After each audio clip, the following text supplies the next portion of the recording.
नमस्कार दोस्तों। आज की कहानी किसी फिल्म की नहीं है, लेकिन अगर इस कहानी पर फिल्म बने तो उसमें स्ट्रगल भी होगा, साइलेंस भी होगा, फेलियर भी होगा, हॉस्पिटल का डर भी होगा, फाइनेंशियल क्राइसिस भी होगा और फिर एक ऐसा कमबैक होगा जिसे देखकर लोग कहेंगे, ये आदमी सच में महानायक है। नाम है अमिताभ बच्चन। आज लोग उन्हें बिग बी कहते हैं, सदी का महानायक कहते हैं, लेकिन शुरुआत में कहानी इतनी आसान नहीं थी। एक लंबा कद, गहरी आवाज, अलग पर्सनालिटी, लेकिन फिल्म इंडस्ट्री ने उन्हें तुरंत एक्सेप्ट नहीं किया। शुरुआत के दिनों में कई फिल्में नहीं चली, लगातार असफलता मिली। एक समय ऐसा भी आया जब उन्हें लगा कि शायद एक्टिंग छोड़ देनी चाहिए। अब सोचिए, आज जिस इंसान की आवाज सुनकर लोग रुक जाते हैं, जिसकी प्रेजेंस से पूरा स्क्रीन भर जाता है, उसी इंसान को कभी अपनी जगह बनाने के लिए लंबा इंतजार करना पड़ा। फिर आया साल 1973। फिल्म थी जंजीर, और इस फिल्म ने अमिताभ बच्चन को एक नया नाम दिया, एंग्री यंग मैन। ये सिर्फ एक रोल नहीं था, ये उस समय के भारत की आवाज थी।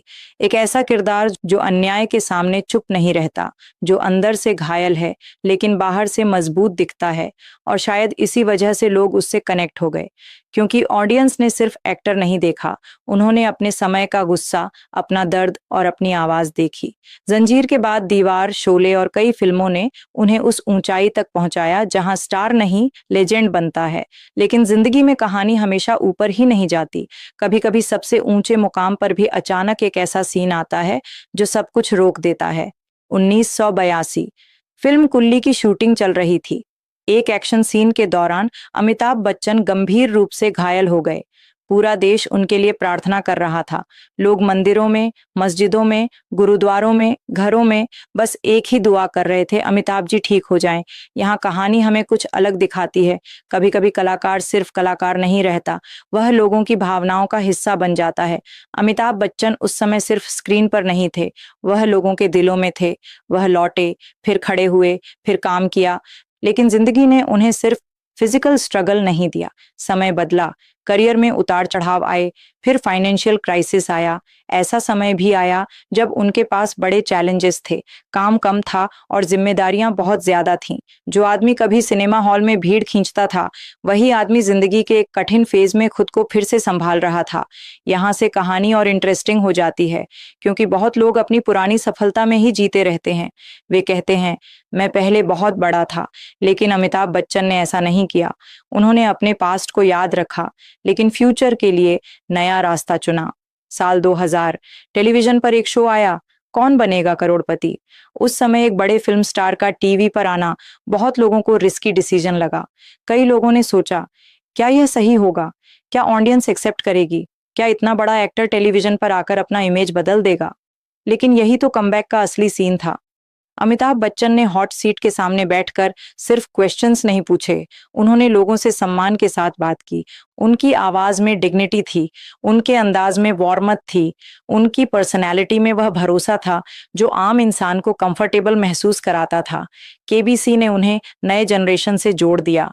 जो लोग उन्हें फिल्मों से जानते थे, उनके बच्चे उन्हें टेलीविजन से जानने लगे। एक एक्टर फिर से घर घर पहुंच गया। और ये कमबैक सिर्फ करियर का कमबैक नहीं था, ये ट्रस्ट का कमबैक था, ये डिग्निटी का कमबैक था, ये उस इंसान का कमबैक था जो गिरकर भी अपनी पहचान नहीं खोता। अमिताभ बच्चन की स्टोरी में सबसे खास बात यह नहीं है कि वह सुपरस्टार बने, सबसे खास बात यह है कि वह कई बार बदले हुए समय में खुद को फिर से बना पाए। सिनेमा बदला, वह टिके रहे। ऑडियंस बदली, वह जुड़े रहे। मीडियम बदला, वह सीखते रहे। एज बढ़ी, लेकिन काम के प्रति कमिटमेंट कम नहीं हुआ। यही इस कहानी का सबसे सुंदर हिस्सा है। कुछ लोग फेम मिलने के बाद रुक जाते हैं, कुछ लोग एक फेलियर के बाद टूट जाते हैं, कुछ लोग टाइम बदलने पर कंप्लेन करते हैं, लेकिन कुछ लोग टाइम के साथ खुद को अपग्रेड करते हैं। अमिताभ बच्चन उन लोगों में से हैं। उनकी जर्नी हमें चुपचाप एक बात सिखाती है, आपकी पहचान सिर्फ आपकी सक्सेस से नहीं बनती, आपकी पहचान इससे बनती है कि मुश्किल समय में आप खुद को कैसे संभालते हैं। जब काम न मिले तब आपका कैरेक्टर दिखता है, जब लोग डाउट करें तब आपका पेशेंस दिखता है, जब समय बदल जाए तब आपकी लर्निंग एबिलिटी दिखती है। और जब जिंदगी आपको गिराए तब आपका कमबैक दिखता है। आज हम सबके जीवन में भी कभी ना कभी ऐसा फेज आता है। कभी काम स्लो होता है, कभी लोग साथ नहीं देते, कभी रिजल्ट रुक जाता है, कभी कॉन्फिडेंस कम हो जाता है। लेकिन कहानी वहीं खत्म नहीं होती, क्योंकि जिंदगी में इंटरवल के बाद भी पिक्चर बाकी रहती है। जरूरी यह नहीं कि पहला सीन परफेक्ट हो, जरूरी यह है कि आप आखिरी सीन तक हार न माने। अमिताभ बच्चन की जिंदगी हमें यही बताती है, कभी कभी आपकी रिजेक्टेड क्वालिटी ही आपकी सबसे बड़ी पहचान बन सकती है। कभी कभी आपकी अलग पर्सनैलिटी ही आपकी ताकत बन सकती है।